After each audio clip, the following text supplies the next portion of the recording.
మరి ఎన్నడూ చరిత్రలో తీసుకురానన్ని నిధులు కార్పొరేషన్కు మేము తీసుకురాగలిగినాం.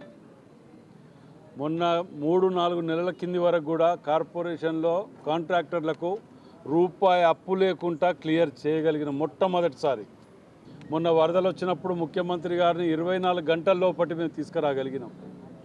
తీసుకువచ్చినప్పుడు కూడా నష్టపరిహారం కింద 12 కోట్ల చిల్లర, అంటే ఇంటికి 15,000 రూపాయల చొప్పున తక్షణం ఏర్పాటు చేయడం జరిగింది. అది ఇవాళ నుంచి అకౌంట్లలో పడుతున్నాయి కూడా 15,000 రూపాయలు. ఈ 2 ఏళ్ళు చెందిన అభివృద్ధి 10 ఏళ్ల కాలంలో కూడా చెందలేదనేది క్లియర్.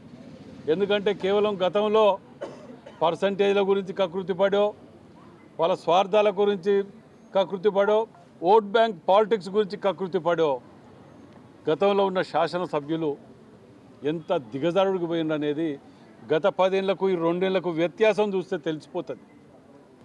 ఏది నోరు తెరిస్తే అబద్ధాలు అబద్ధాలు అబద్ధాలు అబద్ధాలతోటి మాయ మాటలు చెప్పి కడుపులు నింపింది తప్ప చేతలలో ఎక్కడ కూడా 1% కూడా చేయలేకపోయిన అసమర్థులు వీళ్ళు. ఇవాళ ఇంత కష్టకాలంలో ఇన్ని అప్పులున్నా మేము ఎన్ని నిధులు తెచ్చినాం అనేది 2 ఏళ్లలో మేము శ్వేతపత్రం రిలీజ్ చేస్తాం. వాళ్ళని ఏమని చెప్పండి. నిన్న మొన్న ఏదో సాధించినట్టు తెలంగాణ ఉద్యమాన్ని అడ్డం పెట్టుకొని దోసుకదిన దొంగల ముఠా వీళ్ళు ఏదో సాధించినని ఏదో దీవాసన పెడతాండేదో.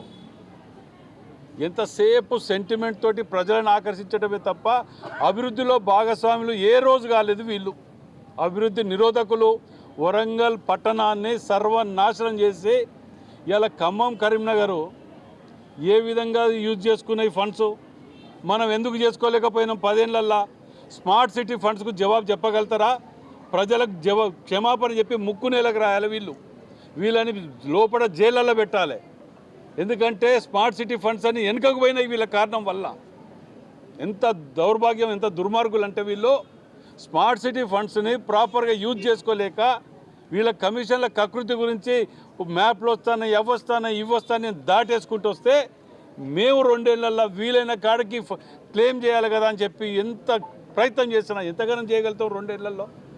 కేవలం విమర్శలే వాళ్ళ జీవిత ధ్యేయంగా, అభివృద్ధి అనేది లేదు, ఏం అవసరం లేదు మాకు, మేము మాయ మాటలు చెప్పి ప్రజలను మరోసారి మోసం చేయడానికి ప్రయత్నం చేస్తాం అని ఒక దుర్మార్గమైన ఆలోచనతోటి కొత్త పేర్లు పెట్టుకొని కొత్తగా ఏ వేషం వేసుకుంటే నేను ఇలా ప్రజలను మోసం చేయగలుగుతా, ఈ ఆలోచనే తప్ప పనిచేసి మెప్పు పొందుదామన్న ఆలోచన ఏ ఒక్కరి దగ్గర అవుపడట్లే. వీళ్ళ దగ్గర ఇంకా కూడా బుద్ధి మారట్లే.